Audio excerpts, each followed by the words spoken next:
चलिए भाई, तो आज मैं इम्पोर्टेंट क्वेश्चन बता रहा हूँ ट्रिगोनोमेट्री का। पेज नंबर आपका 130, मैथमेटिक्स का, एनसीईआरटी क्लास 10th का इम्पोर्टेंट क्वेश्चन। पेज नंबर 130 निकालिए आप लोग। ट्रिगोनोमेट्री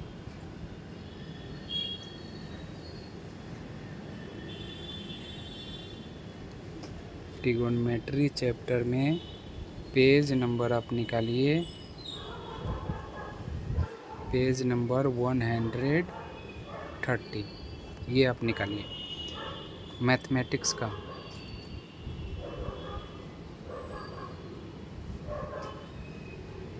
मैथमेटिक्स एनसीईआरटी बुक, ठीक है, एनसीईआरटी बुक का क्लास 10th का है।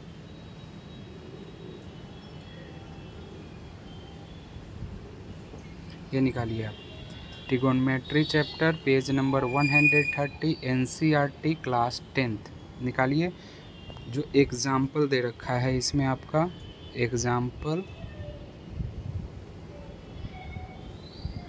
एग्ज़ाम्पल कौन सा, तो एग्ज़ाम्पल 11 नंबर एग्ज़ाम्पल। इसमें क्या है, तो इसको हम सॉल्व करके देखेंगे कि कैसे ये सॉल्व होता है। ठीक है, बहुत ध्यान से आप लोग इस पर कंसंट्रेट कीजिए, ये बहुत इम्पोर्टेंट है। तो इसमें है क्या, प्रूव डैट कॉट, देखिए अब बुझा रहे हैं, cot A minus cos A by cot A plus cos A is equal to, क्या है इज इक्वल टू, तो cosec A -1 by cosec A plus 1। ये हमें क्या करना है, प्रूफ करना है। तो इसको हम लोग कैसे प्रूफ करेंगे, तो अभी देखिए बहुत इजी और सिंपल मेथड से हम इसको समझते हैं कि कैसे सॉल्व करेंगे। ये पार्ट जो होता है हमारा, हमेशा इसको हम क्या कहते हैं, LHS, और इस पार्ट को हम लोग बोलते हैं क्या, RHS, मतलब लेफ़्ट हैंड साइड, और ये हो गया राइट हैंड साइड। तो पहले सॉल्यूशन अब हम करते हैं। तो पहले हम LHS लेकर के चलते हैं। LHS इज इक्वल टू क्या है, cot A minus cos A by cot A plus cos A. अब इस पार्ट को हम लोग ले करके चलेंगे तो राइट हैंड साइड में ऑटोमेटिक आ जाएगा। देखिए इसमें इम्पोर्टेंट जो हमें याद करके लेके चलना है वो दो फार्मूला है। तो एक फार्मूला है आपका, क्या होता है, cot A is equal to क्या होता है, cos A by sine A, एक ये होता है हमारा। और दूसरा एक और याद रखिए, cosec A is equal to 1 by sine A होता है। बस ये दो फार्मूला अगर आपको याद है तो ये क्वेश्चन जो है सो आपका बन जाएगा। अब कैसे बनेगा वो हम लोग अभी बनाते हैं। चलिए देखिए, ध्यान दीजिए। तो LHS पे हम लेकर के चले, क्वेश्चन यही है हमारा। देखिए क्वेश्चन हमारा यही है, cot A minus cos A by cot A plus cos A is equal to cosec A -1 और divided by cosec A plus 1। तो LHS में हम लेकर के ये चल रहे हैं। अब हमें इसे को प्रूफ करना है। तो कॉट ए का हम लोग क्या जान रहे हैं, कॉस ए बाई साइन ए।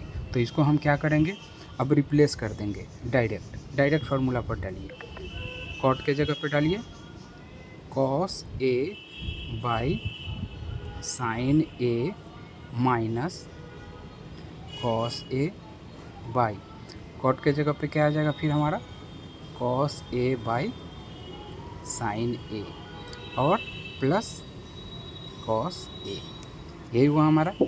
चलिए अब इसके बाद में हम क्या करेंगे, इसका एलसीएम, दो मेथड है इसको सॉल्व करने के लिए। या तो हम यहाँ पे डायरेक्ट कॉस ए को ब्रैकेट में ले लेंगे, ब्रैकेट में या कॉमन ले लेंगे तो हमारा सॉल्व हो जाएगा 2 ही स्टेप में।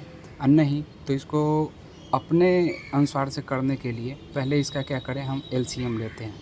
कॉस ए माइनस, देखते रहिए, cos A sine A by sine A divide by cos A by cos A plus cos A sine A by whole divided by sine A. ये होगा हमारा।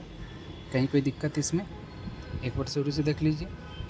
LHS लेकर के हम लोगों ने चला है और कॉट के जगह पे रिप्लेस कर दिया है इस फार्मूला से कॉस ए बाई साइन ए को। अब हम क्या कर सकते हैं इसको, तो इसको डायरेक्ट अब सॉल्व कीजिए। ये और ये हमारा कट गया, अब हमारा बचा ये। तो चलिए अब हम इसको cos A minus cos A sine A by क्या बचा, 1 है तो, और ये है तो हमारा क्या हो जाएगा, cos A plus cos A sine ए। अब इसमें से हम क्या करेंगे, माइनस ले लीजिए आप कॉस को, तो कॉस ए को अगर हम कॉमन ले लेते हैं, कॉमन ले लेते हैं तो 1 प्लस साइन ए ये बचा बाई कॉस को ए को इसमें से भी कॉमन ले ले तो 1 माइनस साइन ए बचा। इसमें से इसको कट कर दिए तो हमारा क्या बच गया, 1 plus sine A by 1 minus sine A, ये हमारा बचा। अब इसको हम क्या करेंगे, हमें लाना क्या है RHS में, कॉसेक ए लेना है। दूसरा फार्मूला कॉसेक ए का क्या होता है, 1 बाई साइन ए होता है। तो हम साइन ए के जगह पे हम क्या करेंगे, 1 बाई साइन ए होता है। हमारा में आया क्या, अभी हमारे पास आ गया 1 प्लस साइन ए और कॉसेक ए के जगह पे। अब देखिए इसको कैसे करेंगे।